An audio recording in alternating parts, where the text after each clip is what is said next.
This is number 80, Keys to Success, number 80. And today, I'm Dr. Martin Rutherford, certified functional medicine practitioner, chiropractor. Dr. Rand, yeah, I thought you were going to say something else.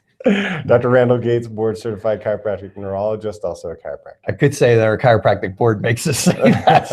So it makes, you have to, if you're a chiropractor in this state, you have to always let people know that you're a chiropractor so they don't think you're trying to avoid that. So, which we never would, but anyway, so that's what he was maybe thinking I was going to say. So today we're gonna just share with you. I'm going to defer to Dr. Gates on this. And probably over the next handful, we're gonna talk about some of the keys some of the keys to success. We realize that in doing this, we have 79 keys to success, and maybe they're not clearly delineated. Maybe it's hard for people to know which ones to do. The people who are just starting at 79, maybe they haven't gone back and watched all of them. Likely they haven't gone back and watched all of them. So we're going to hit over the next couple of times what we've come to understand are the major keys to not just the success of getting better, but the keys to success of staying better, and the things that we have seen consistently in patients who are successful through this process. And Dr. Gates is largely going to handle these because he's the one out there, sitting out there with you, hearing what and being able to observe over a long period of time what are the blocks to success. So today we're going to start right up front, number one, with maybe day one or maybe week 1 or 2, or starting a diet. And I mean, this can apply to maintenance patients who are getting back on the diet when they've fallen off. Yes. And this applies to new patients because so often when people start into a diet, they're expecting this miraculous change in their symptoms. Because they're making a change finally. And because that's what they're being told out there now. That's also now true. Everything online is diet. Eat the diet, go to the paleo diet, go to the autoimmune paleo diet, go to the FODMAP diet, go to the SIBO diet, go to leaky gut diet, and all will be well. Right. That's why they're thinking that. Exactly. And the issue is that many times these problems that you have are far more complicated than just changing your diet. For some people, they change their diet and they do feel better, and that's fantastic. And they are the minority. And they are the minority, though. So a lot of you are going to change your diet. You think you're working really hard, and you're 3 weeks in or 4 weeks in, and you're not getting the results that you perceived you would get, maybe based on what you read online as your expectation, and you get frustrated and you get disenfranchised and you want to quit. And again, these problems didn't start overnight. They've taken years to develop for almost, I would say, 98% of the people in our practice. So it's going to take a little bit of time to unwind these metabolic vicious cycles like we talked about, everything I drew on that whiteboard the first day that Dr. Rutherford talked to you about, between your gut, to your thyroid, to your brain chemistry, to your adrenal glands, to other neurological problems that usually does not remediate itself, in 4 weeks. So just have that frame of reference. I think that's really important, and see your care plan for the duration of the care plan that we recommended. It's a 4.5-month protocol or a 6-month protocol. And then also anticipate that if you keep doing what we're telling you to do, you should continue to get better maintenance as well. Lots of times this initial care plan that we recommend, it's like the amount of time it takes to turn an oil tanker around. But then once we finish, then that oil tanker starts gaining steam. And that's really what we see in our most successful cases. And that's what's possible. But having expectations is one of the biggest downfalls, or false expectations can be one of the biggest downfalls in a program like this. That's why we really try to be absolutely 100% clear when we're talking to you about what you want to achieve. That's why Dr. Rutherford goes over that with you. That's why we have you write down on the last 2 pages of all that paperwork, what do you hope to achieve? Where do you think you would be? All those questions are there intentionally because we want to catch if you think like you're going to be cured from a neurodegenerative condition, that's not realistic. But maybe if we can stop the progression, that would be. So I kind of went on a rant there, but I say all that to say expectations are very important. And listen closely to the expectations we've set for you, and then have those as your targets. And go back and watch our video from last week, because last week we talked about the psychology that you need to have going through a program like this. You're going to have downtimes. You're going to have bad weeks. You're going to have bad lab tests. You're going to have really good weeks and good lab tests. Just know that. But the overall trend is what is important. And we used to have a graph that would kind of detail how you'll have ups and downs, but the overall trend needs to be up. And that's what we're shooting for with you. So I just kind of take this little piece of advice as you're going through any dietary change with our office, whether you're in treatment or in maintenance. Were you going to interject anything else? I was just going to emphasize, I thought the point that you made about how long these take, takes 10 to 20 years to develop diabetes. Many of you probably recall when we first did our consults that maybe I pulled out of you that these problems started way back when you were a child. Frequently, sometimes it was when you took antibiotics when you were kids. Some of you had sore guts. Some of you had emotional traumas. There was a variety of things. And combine that with, you mentioned several systems. There are several biochemical systems in your body. There's 9 huge systems in your body. There's the brain, there's the digestive tract, there's the cardiovascular system.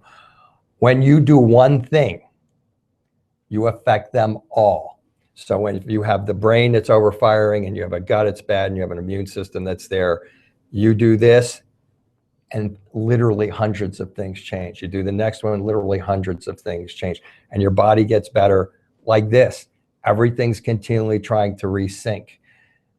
You're going to get bad days. Sometimes you're getting bad days when you're getting this massive resyncing, okay, resynchronization and things of that nature. So I mean, just trying to draw you a little bit better picture. This is the problem with what's going on out there. By the time people get here, they've already tried I took this pill and it didn't work. I did this brain rehab thing and it didn't work. And the reason is because of these multiple systems, and these multiple systems resynchronizing are the reason that you have these problems. And another emphasis, our diet that we start with is a baseline diet.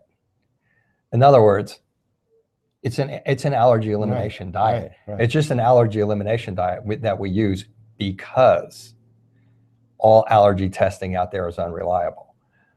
Then Dr. Gates gets all of your data, tailors it to yet another diet that is specifically correct for your set of data. Then, at the same time, for most of you, he is calming down some sort of a fight-flight mechanism, which if is not being calmed down, is going to sabotage that diet that he's come up with to date, because it's going to keep altering the chemistry in your stomach. Think about, you get nervous, you get butterflies in your stomach, but most of you who have that chronic fight-flight syndrome, it's sabotaging it every day. So now your gut's getting better, you get stressed one day, you have a bad thing. This is life. This is why we try to evaluate if that person has the support structure, the attitude to get through those downs.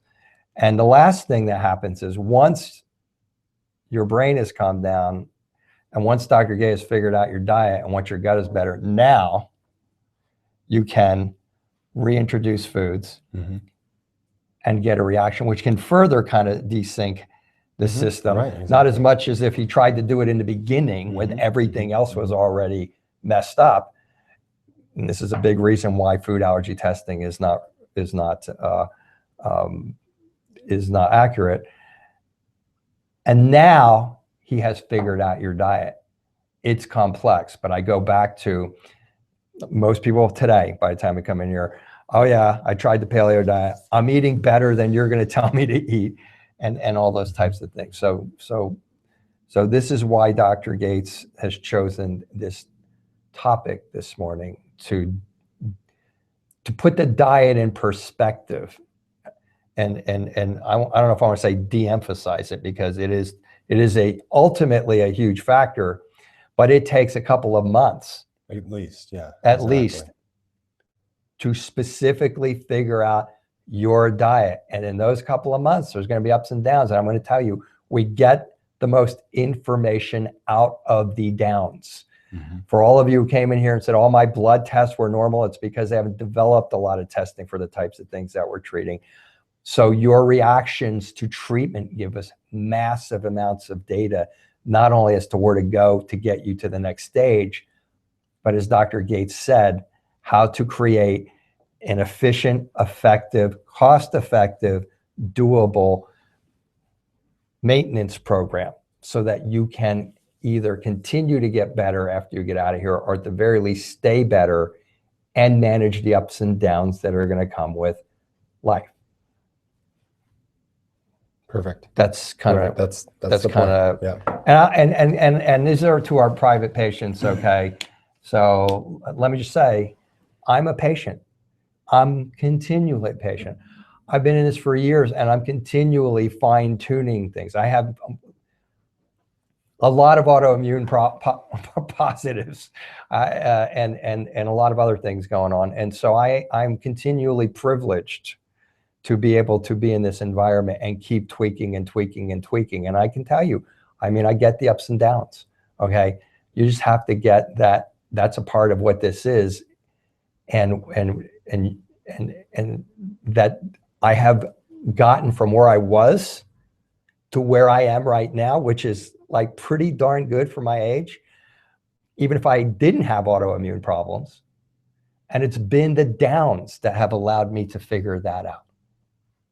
Just for the record. Exactly. Okay. Exactly. Okay. So we'll see you next week with another key to success, probably more geared towards patients starting into the program, but it will also be applicable to those in the maintenance phase. If you have any questions, please send them to us. We want to hear what your feedback is. Maybe things that you would have thought would have been helpful early on in the course of the treatment plan that would be really beneficial for us. So we'll see you next week. Talk to you soon.